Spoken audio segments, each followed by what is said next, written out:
காலை வணக்கம். அதாவது சில நேரங்களில் ஆக்சிடெண்ட்டில் அரசு ஊழியர்கள் சம்மந்தப்படுறாங்க. அப்போது அவர் ஆக்சிடெண்ட்டுக்காக அவர் எம்ஏசிடி வாகன இழப்பு சட்டத்தின் கீழே காம்பன்சேஷன் கேஸ் போடுறாரு. எந்த வாகனம் இடிச்சதோ அந்த வாகனத்தினுடைய இன்சூரர் மேலே.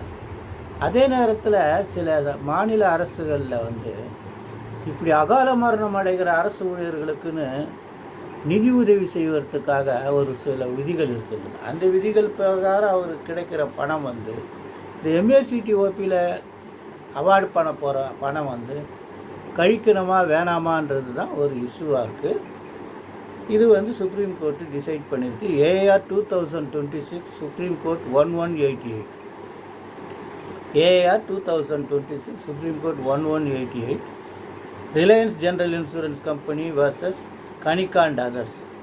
ஆக்சுவலாக நவம்பர் 2009 2ஆம் தேதி ரவீந்திரகுமார் வண்டி ஓட்டின்னு போகிறாரு. பின்னாடி ஓம் தேவியும் கனிகாவும் கூட பில்லியன் ரைடராக இருக்காங்க. ஒரு ஜீப் இடிச்சிருது.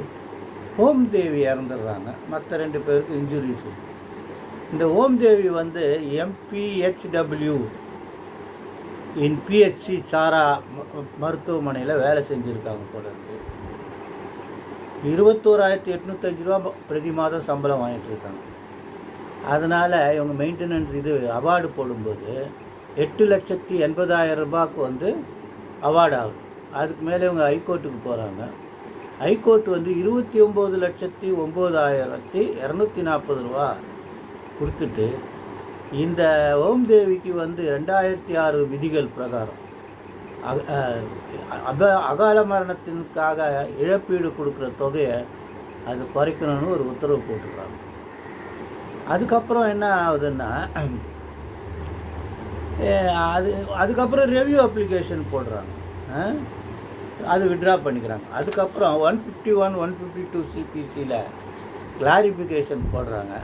அந்த ஹைகோர்ட் என்ன பண்ணுதுன்னா அந்த ரிக்கவரி அமௌண்ட் அவங்க காம்பன்சேஷன் கொடுத்த அமௌண்ட்டை 29,240 பதிலாக 25,000 ரூபாய் 25,83,949 ரிக்கவரி பண்ணால் போதும் உத்தரவு போடுறாங்க.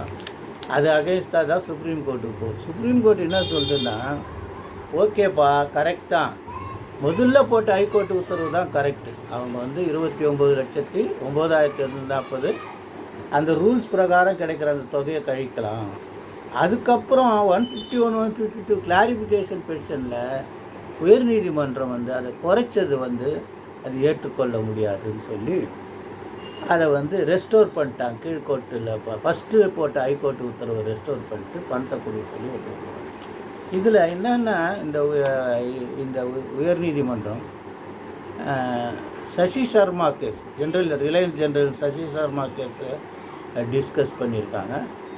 அப்புறம் பிரேந்தர் என்ற வழக்கையும் இதில் டிஸ்கஸ் பண்ணி இவங்க எல்லாமே இந்த விதிகள் பிரகாரம் கிடைக்கப்படுகிற இழப்பீடு தொகையை வாகன இழப்பீடு தொகையிலேருந்து கழிக்கலாம் அப்படின்னு சொல்லியிருக்காங்க. அதனால் அதில் இதுவே கிடையாது. ஆனால் ஒரு விஷயம் என்ன இவங்க சொல்கிறாங்கன்னா ஜெயலக்ஷ்மி கோயிலோ வேஸ் ஆஸ்வால்ட் ஜோசப் கோயிலோன்றதெல்லாம் கவானிஸ் 151 எப்போ தெரியாமல் ஒரு பிழை ஏற்படுது அதை தான் சரி பண்ண முடியும். அதில் மாடிஃபிகேஷன் பண்ணுறது அது சரிப்பட்டு வராது அப்படின்னு சொல்லிட்டு சிபிசியில் இருக்கிற இதர சட்டங்களுக்கு உட்பட்ட நிலையில் தான் 151 சிபிசி இன்வோக் பண்ண முடியும். அதே நேரத்தில் 152 சிபிசி கரெக்ஷன் பண்ணும்போது தான் பண்ணலாமே தவிர மோடிஃபை பண்ணுறதுக்கு அதிகாரம் இல்லைன்ட்டு அந்த ஆர்டர் ரெவ்யூவை செட்டிசைட் பண்ணிடுறாங்க. மெயின் ஆர்டர் ரெஸ்டோர் பண்ணிவிட்டு பணத்தை கொடுக்க சொல்லி உத்தரவு போட்டிருக்காங்க. மிக அருமையான உத்தரவு. இது மாதிரி ஒரு வழக்கு எங்களுக்கு வந்திருக்கு. செக்ரட்டேரியட்டில் இருக்கிற ஒரு ஸ்டாஃப் இறந்து போயிட்டார் ரோடு ஆக்சிடெண்ட்டில். பஸ் ஏறிச்சவருக்கு அவருக்கு காம்பன்சேஷன் கேட்டிருக்கோம். அது அப்படியே நிற்கிது. 1 கோடி ரூபாய் வரைக்கும் கேட்டிருக்கு. அது இந்த கிரவுண்டு அவங்க எடுத்தாங்களா எடுக்கலையான்னு தெரியல. அட்வொகேட் ஜெனரல் தான் அப்பீர் குமரன் அவர் தான். சரி இது அதில் அப்ளை ஆகுமா ஆகலையா தெரியல. ஆகணும்னு நினைக்கிறேன். காலை வணக்கம், நன்றி. அப்புறம் இந்த ஒரு விஷயம் பகிர்ந்துக்கணுமில்ல, இது இந்த தெருவில் நாய்ங்க என்ன பண்ணுன்னா, வெளியிலேருந்து எதனா ஒரு நாய் வந்ததுன்னா எல்லா நாயும் சேர்ந்து தெத்திக்கினே போகுமா. அந்த நாய் அப்புறம் திரும்பி இப்படி முறைச்சி பாரு, இந்த பாய் திரும்பி வந்துடுமா. இங்கே திரும்பி வந்த உடனே இந்த நாய்ங்க என்ன சொல்லுவோம், பார்த்தியா நம்மளை எவ்வளோ தூரம் தெரிச்சின்னு போனோம் பார்த்தியா அப்படின்னு சொல்லிட்டு.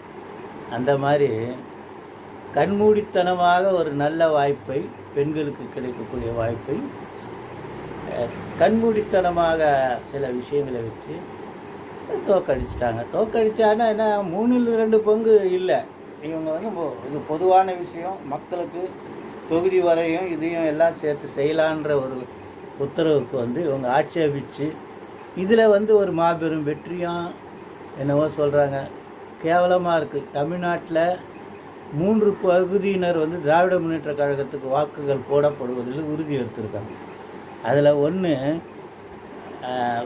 ஒரு 3 பெரிய சமுதாயத்தில் இருக்கிற ஒரு சமுதாயத்தை மக்கள். 2வது, அதிக பலம் கொண்ட ஒரு இந்து சமுதாய சாதி பிரிவு.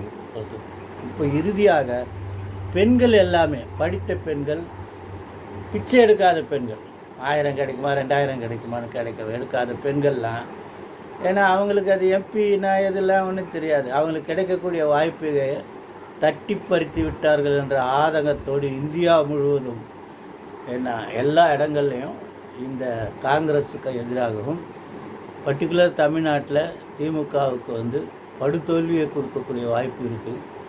இந்த இடைநிலையில் வந்து 48% வாக்குகள் வந்து தாவேக்காவுக்கு விழக்கூடிய வாய்ப்பு இருக்குன்ட்டு ரீசெண்டான தகவல் கிடைக்குதில்ல, அவங்க கூட பகிர்ந்துக்கிறேன். இது உண்மையாக போயான்னு தெரியாது, நீங்கள் தான் முடிவு பண்ணிக்கணும். எனக்கு என்ன